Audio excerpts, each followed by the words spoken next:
ക്രിയേക ദൈവത്തിൻ്റെ അതിപരിശുദ്ധ നാമം വാഴ്ത്തപ്പെടുമാറാകട്ടെ. കർത്താവിൽ പ്രിയ വിശ്വാസികളുടെ സമൂഹമായ കുഞ്ഞുങ്ങളെ, നിങ്ങളെ ഏവരെയും ഉയർത്തെഴുന്നേറ്റ് വീണ്ടും വരുമെന്ന് അരുളിച്ചെയ്ത് സ്വർഗാരോഹണം ചെയ്ത കർത്താവായ യേശു ക്രിസ്തുവിന്റെ നാമത്തിൽ പ്രഭാതവചനത്തിലേക്ക് വളരെ സ്നേഹത്തോടെ വിനയത്തോടെ സ്വാഗതം ചെയ്യുന്നു. ഇന്ന് 556 എപ്പിസോഡ് പബ്ലിഷ് ചെയ്യുന്നതിനായി ദൈവത്തിൽ ശരണപ്പെടുന്നു. ഇന്നത്തെ ധ്യാനവിഷയം എന്നത് അമ്മ എന്നതാണ്. അമ്മ മനുഷ്യഹൃദയത്തിൽ അദ്വിതീയ സ്ഥാനം നേടിയ മഹത്തായ വിളിപ്പേരാണ് അമ്മ. അമ്മ പകരുന്നത് അളവറ്റ വാത്സല്യവും പുഞ്ചിരിയുമാണ്. അത് സ്നേഹത്തിൻ്റെയും ത്യാഗത്തിൻ്റെയും മാതൃകയാണ്. അമ്മ സ്നേഹത്തിൻ്റെ പാഠശാലയാണ്. അമ്മയുടെ ചൂടും തണലുമേറ്റാണ് ഓരോ ശിശുവും ജീവിതത്തിലേക്ക് കൈപിടിച്ച് കയറുന്നത്. അമ്മിഞ്ഞപ്പാലിൻ്റെ സുഗന്ധവും താരാട്ടുപാട്ടിൻ്റെ താളലയവും ബാല്യകാലത്ത് ആർദ്രമാക്കുന്നു. അമ്മയുടെ കരസ്പർശനത്താൽ ശാന്തമായി ഉറങ്ങിയ രാപ്പകലുകളും അമ്മ പങ്കിട്ട പുഞ്ചിരിയും വാത്സല്യവും ആർക്കാണ് വിസ്മരിക്കുവാൻ കഴിയുക? അമ്മയുടെ അസ്തമിക്കാത്ത സ്നേഹവും വറ്റാത്ത കാരുണ്യവും അക്ഷരങ്ങളിൽ സംഗ്രഹിക്കുവാൻ കഴിയുകയില്ല. അമ്മ പകർന്ന ജീവന്റെ സുഗന്ധമാണ് മുലപ്പാലിന്റെ മാധുര്യം. അമ്മയെ ഓർക്കാനും ആദരിക്കാനും വാത്സല്യം പ്രകടിപ്പിക്കുവാനുമായി മാതൃദിനം ആഘോഷിക്കുന്നു. എല്ലാ വർഷവും മെയ് 2-ാം ഞായറാഴ്ച മാതൃദിനം, അതായത് മദർ ഡേ. അമ്മയെ സ്നേഹിക്കണം, ബഹുമാനിക്കണം, സംരക്ഷിക്കണം എന്നതാണ് ആ സന്ദേശം. ആ സന്ദേശത്തോടു കൂടിയാണ് ഈ മാതൃദിനം നാം ഓരോരുത്തരും ആചരിക്കുന്നത്. അമേരിക്കയിലെ ഫിലാഡൽഫിയയിൽ ജനിച്ച അന്ന ജാർവീസ് അമ്മയുടെ ഓർമ്മദിനം 1908 മാതൃദിനമായി ആചരിച്ചു. ജീവിച്ചിരിക്കുന്നവരും മരിച്ചവരുമായ എല്ലാ അമ്മമാരെയും ആദരിക്കുവാനും അപദാനങ്ങൾ കീർത്തിക്കുവാനുമായി പുതിയ തലമുറയുമൊത്ത് ഒരാഘോഷം. അതായിരുന്നു ആദ്യ ജനകീയ മാതൃദിനം. മാതൃദിനത്തിന്റെ വെണ്മ പ്രതീകവൽക്കരിക്കുന്നത് അമ്മ എന്ന യാഥാർത്ഥ്യത്തിന്റെ വിശുദ്ധിയാണ്. അതിൽ മാതൃസ്നേഹത്തിന്റെ സുഗന്ധവും ഓർമ്മയും പ്രാർത്ഥനയുമുണ്ട്. അമ്മയുടെ ചുംബനങ്ങൾ മക്കളുടെ ഹൃദയത്തിൽ പതിക്കുന്ന സ്നേഹമുദ്രയാണെന്ന് അന്ന ജാർവീസ് പറയുന്നു. സാമൂഹിക പ്രവർത്തകയും കവിയുമായ ജൂലിയ വാർഡ് ഹോവ് 1872 മുതലേ മാതൃദിന ആഘോഷത്തിനുള്ള ആഹ്വാനം മുഴക്കി സ്ത്രീകളെ സംഘടിപ്പിച്ചിരുന്നു. മാതൃദിന ആഘോഷങ്ങളുടെ പ്രകാശം ആഗോളതലത്തിൽ പല ദിക്കിലേക്കും പടർന്നു. അമേരിക്കയിലെ 28ാമത് പ്രസിഡന്റ് വുഡ്രോ വിൽസൺ 1913 മുതൽ 1921 വരെ അമേരിക്കയെ ഭരിച്ച പ്രസിഡന്റ്. മെയ് 2-ാം ഞായറാഴ്ച മാതൃദിനമായി ആഘോഷിക്കുവാൻ 1914 മെയ് 8-ന് നിയമം പാസാക്കി. പിന്നീട് ആ മാതൃദിനം ലോക മാതൃദിനമായി തീർന്നു. വൃദ്ധ മന്ദിരങ്ങളിലും അഗതി മന്ദിരങ്ങളിലും കഴിയേണ്ടി വരുന്ന അമ്മമാരുടെ എണ്ണം വർദ്ധിക്കുന്ന ഇക്കാലത്ത് മാതൃദിനം ഒരു അടയാളമാണ്. ആഘോഷങ്ങളെക്കാൾ വാത്സല്യത്തിന്റെ ബഹുമാനത്തിന്റെയും മുന്നറിയിപ്പാണ് ഇത് എന്ന് നാം ഓരോരുത്തരും മനസ്സിലാക്കേണ്ടതുണ്ട്. അമ്മ പകർന്ന പുഞ്ചിരിയും പങ്കിട്ട സ്വപ്നങ്ങളും പ്രാർത്ഥനയുമാണ് ജീവിതയാത്രയ്ക്ക് കരുത്ത് പകരുന്നത്. അമ്മയ്ക്ക് തുല്യം അമ്മ മാത്രം എന്നും, സ്നേഹം എന്നാൽ അമ്മ എന്നും, അമ്മ ദൈവ സാന്നിധ്യമെന്നും കവികൾ വാഴ്ത്തിപ്പാടി. ജീവിതയാത്രയിൽ അറിവും അനുഭവവുമായി ഹൃദയത്തിന്റെ ഉൾത്തടത്തിൽ അമ്മ ഉണ്ട്.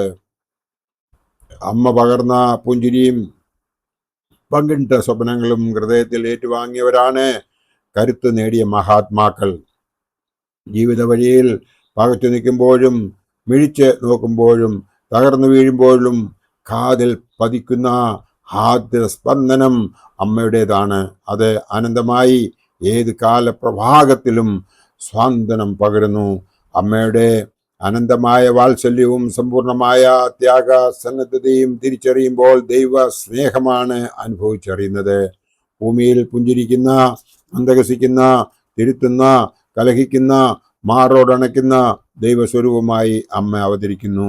ജീവിതത്തിന്റെ അനന്തമായ ചുവടുവയ്പിൽ അമ്മ ആദ്ര സ്നേഹമായി ആദൃശ്യകരങ്ങൾ നീട്ടിത്തരുന്നു. അതായത് ജീവിതത്തിന്റെ അനന്തമായ ചുവടുവയ്പിൽ അമ്മ ആദ്ര സ്നേഹമായി അദൃശ്യകരങ്ങൾ നീട്ടിത്തരുന്നു.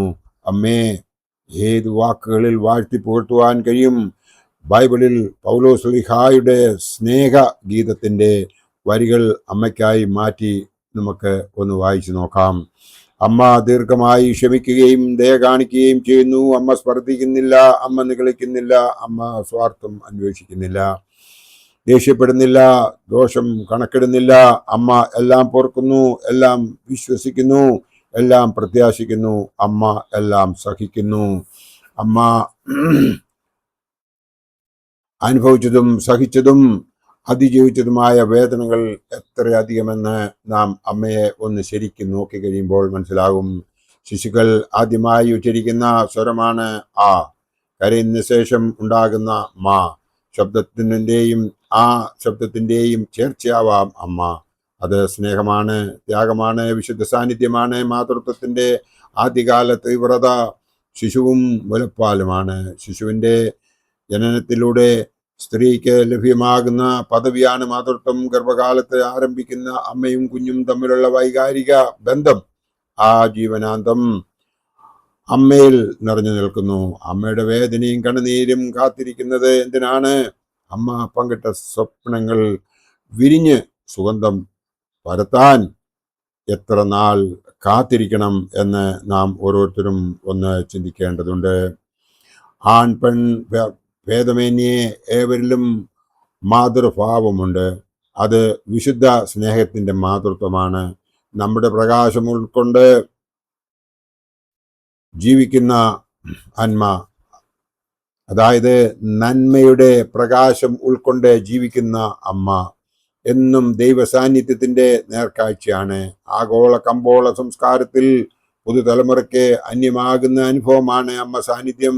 ഏകാന്തതയിലും സാംക്രമിക രോഗങ്ങളിലും ഹൃദയം നുറുങ്ങിക്കരയുന്ന അമ്മമാർക്ക് തിരിച്ച് നൽകുവാൻ മക്കളുടെ കൈവശമുള്ളത് എന്താണ്? പ്രായഭേദമന്യേ അമ്മമാർക്കെതിരെ അക്രമവും അതിക്രമവും വർദ്ധിക്കുന്ന ഈ കാലത്ത് അവർക്ക് സുരക്ഷിതരായി പൊതുസമൂഹത്തിൽ ജീവിക്കുവാൻ കഴിയുന്നില്ല. വാർദ്ധക്യത്തിൽ പോലും അവർക്ക് സാമൂഹിക സുരക്ഷിതയില്ല. അന്തസ്സായും സുരക്ഷിതമായും ജീവിക്കുവാനുള്ള അമ്മമാരുടെ അവകാശമെങ്ങും നിഷേധിക്കപ്പെടരുത്. അതിനാൽ എല്ലാ തലങ്ങളിലും അമ്മമാരുടെ ജീവനും സ്വത്തും സംരക്ഷിക്കുവാൻ ഏവർക്കും ബാധ്യതയുണ്ട്. അമ്മയ്ക്ക് വേണ്ടത് ധനവും സമ്പാദ്യങ്ങളുമല്ല, സ്നേഹത്തിൻ്റെ ഇത്തിരി അല്ല, ഒത്തിരി സ്പർശം. അമ്മയുടെ കണ്ണുനീർ വീണ് ജീവിതം കുതിർന്ന് പോകരുത്. മക്കളെ സ്നേഹിക്കുന്ന തലമുറകൾ വളരണം. അവർ ദൈവ സ്നേഹത്തിൽ ശക്തിപ്പെടണം. അമ്മയെ യഥാർത്ഥത്തിൽ സ്നേഹിക്കുന്ന ഒരു വ്യക്തി ആ അമ്മയിലൂടെ ദൈവത്തെയാണ് കാണുന്നത് എന്ന് നമുക്ക് ഏവർക്കും അറിയാം. ആ ദൈവ സാന്നിധ്യം നമുക്ക് ആദ്യമായി കാണിച്ചു തന്നതും ആ ദൈവത്തിൻ്റെ കാര്യങ്ങൾ നമ്മെ പറഞ്ഞ് ഉറപ്പിച്ചു തന്നതും ഒക്കെ ആ അമ്മ മനസ്സാണ്. ആ അമ്മ നമ്മെ മടിയിലിരുത്തിക്കൊണ്ട് നമ്മോട് പറഞ്ഞതായ ആ ദൈവകാര്യങ്ങളും കൊച്ചു ബൈബിളിലെ ചെറിയ കഥകളൊക്കെയും നമ്മളോട് പറഞ്ഞു തന്നതും നമ്മളെന്ന് ഓർക്കുമ്പോൾ ആ അമ്മയുടെ സ്നേഹവാത്സല്യത്തിൻ്റെ, അമ്മ നമുക്ക് വേണ്ടി മാറ്റിവെച്ചതായ ആ ദിവസങ്ങളുടെ കാര്യങ്ങളൊക്കെയും നമ്മൾ ഓർക്കുമ്പോൾ ഒരമ്മയും അനാഥ ആശ്രമത്തിലേക്ക് പോവുകയില്ല. അതിനു വേണ്ടിയിട്ട് ദൈവം നമ്മളെ എല്ലാവരെയും അനുഗ്രഹിക്കട്ടെ എന്ന് മാത്രം ഈ അവസരത്തിൽ ഓർപ്പിച്ചുകൊണ്ട് എൻ്റെ വാക്കുകൾ ഇവിടെ ഉപസംഹരിക്കട്ടെ. ദൈവം നമ്മളെ എല്ലാവരെയും അനുഗ്രഹിക്കട്ടെ. നന്ദി, നമസ്കാരം.